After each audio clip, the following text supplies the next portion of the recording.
Hello there, West Side with a royal family. It's Lay of Natural Lay, spiritually known as Luna La Negra. Thank you for being here and happy official new moon in Libra. So this is a part 2 video to our previous video, Mabon / new moon in Libra ritual guidance exercise or exercise ritual guidance, however that's worded. And I wanted to come back on here with the part 2 because part 2 involves candle magic. So in the previous video, I asked you, or the exercise was to write down 4 questions and to assess your life in those various questions. And now I would like to give further instruction to kind of bring it full circle and to really manifest the life that you would like by releasing the old. So, if you have not tuned into that video, please make sure that you do. It's a very, very powerful video with a lot of great guidance, and today we're going to take it a step further. I would like to say that I know that I said in the previous video that the ritual was a 2-day ritual, but it actually hit me today that it's a 3-day ritual. So whether you start today, tomorrow, or even Sunday, you still have 3 days after the day of to utilize and tap into that energy, and also anytime that you're called and anytime that you need it. So I don't want you to feel limited by, I didn't do it today, I'm not going to get, the magic in. You can still definitely get your magic in. So I didn't want to make this video too long, but I do want to say that I would say day 1 will be the previous video's exercise. So the 4 questions in the previous video, that will be day 1, because I want you to do this in parts. I don't want you to overwhelm yourself. So part 1 will be the exercise, which is the what have you accomplished and learned this past year? What are you grateful for? How are your 3 pillars? The 3 pillars being your love life, financial life, and your health. And question number 4, what was happening this time last year? So now that you have those all answered and written down in your handy dandy notebook or a piece of paper, what I would like you to do next is summarize each of your findings into 1 to 2 sentences and put it in present tense. So you'll summarize by, for example, saying, and I want you to start with, I'm so happy and grateful that. So let's take, for example, what have you accomplished and learned this past year? I'm so happy and grateful that I've learned, or I'm continuing to, make sure it's present or future tense, but let's stick with present tense. Yes. And what you're going to do with that is we're going to turn it into a sigil. So not only are we utilizing our beloved candle magic, but we're also going to use sigil magic. So I wanted to give a demonstration of how I would do both by dressing or showing you how I would prepare one of these candles, as well as showing you how exactly to go about making your own sigil.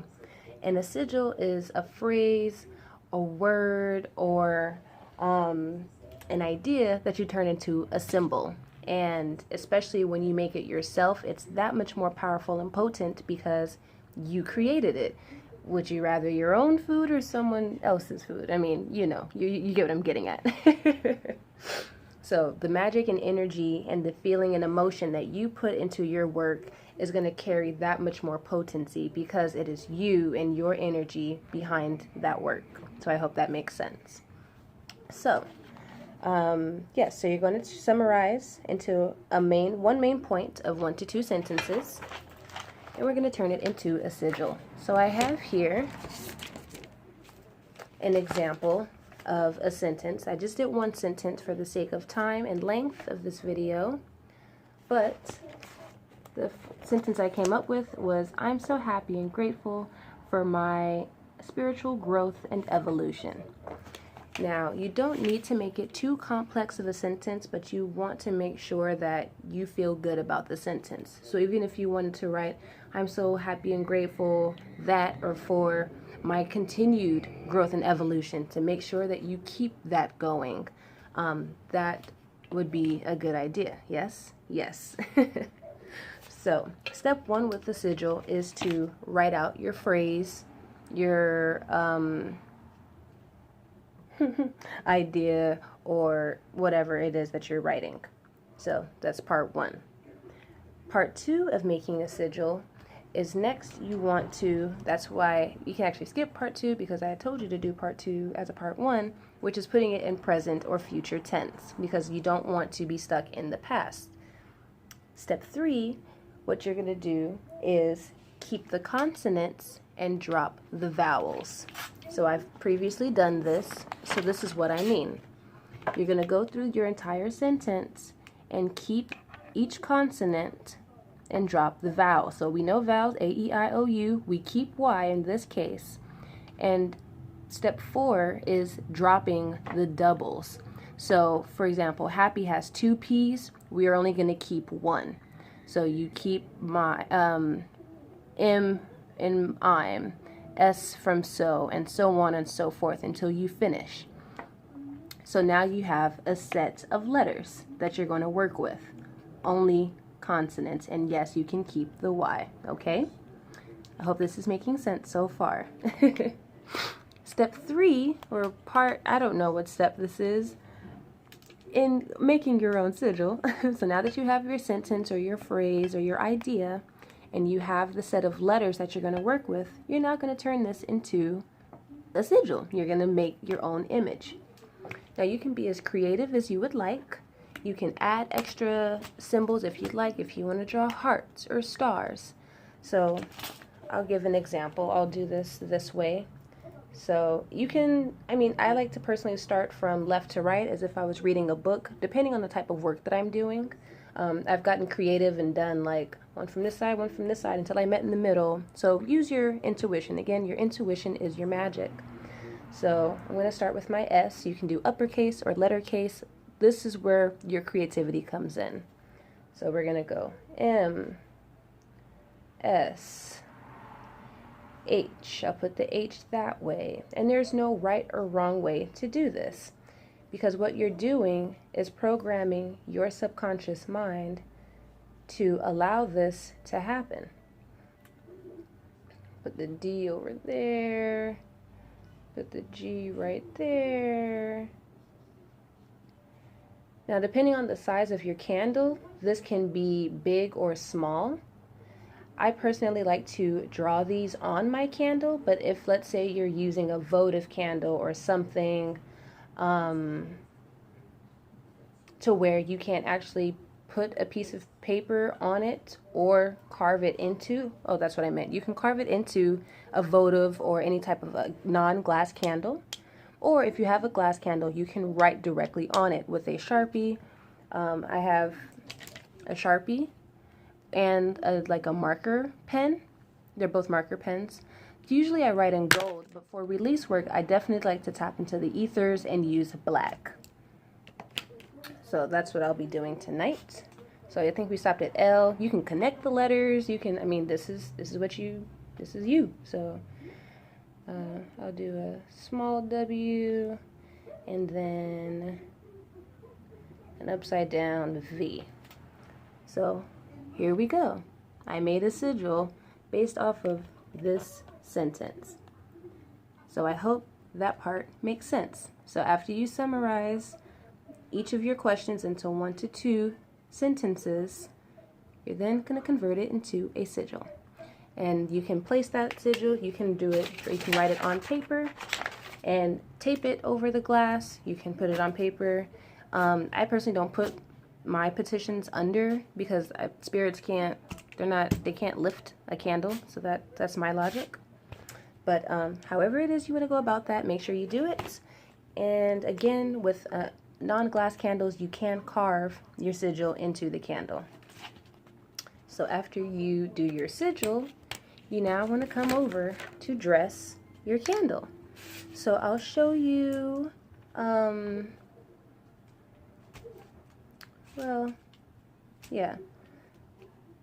release work. So here's a black candle. Well, I'm going to do that one later. We'll work on Lord Ganesh's candle. So I do have an image. So again, if you don't have any other color, white is universal, and you can always color it, put a piece of paper over it. You can charge this just as you would like a clear quartz to be to take on the properties of other crystals. White is universal and can be used in lieu of any color. You are safe with white. So for Lord Ganesha, I printed out a picture that I'm going to tape on here. And this is going to be my unblocking candle. So I'm going to literally petition for him to eliminate all blockages from whatever it is that's hindering me from receiving my abundance, because this is abundant season. So with dressing my candles, if you don't have a skewer, you can also use a pen. And I'm going to use the black.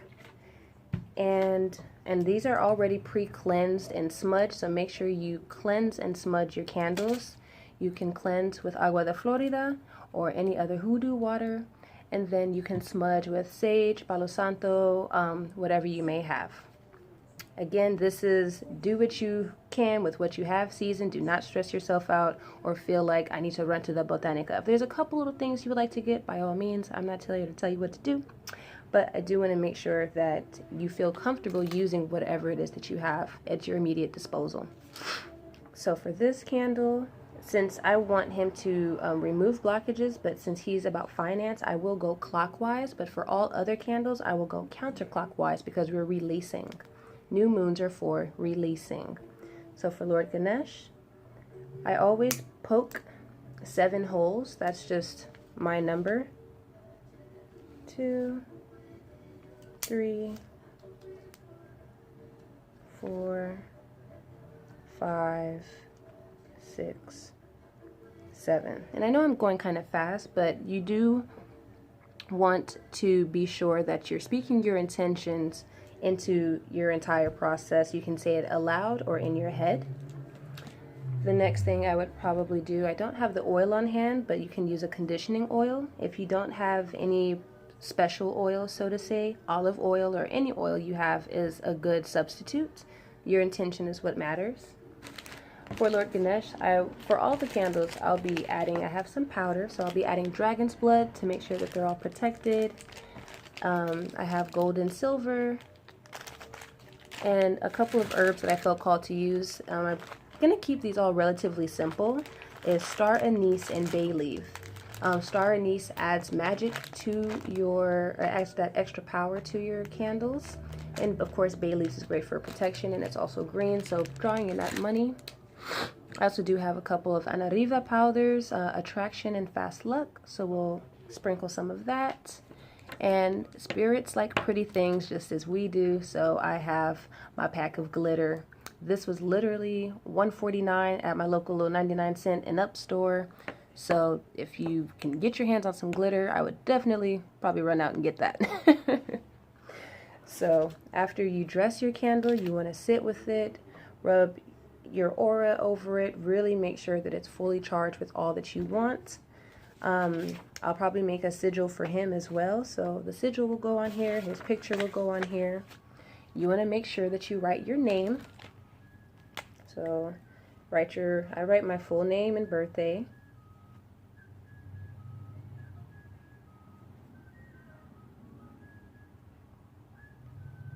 So they know who this is for or who it's going to.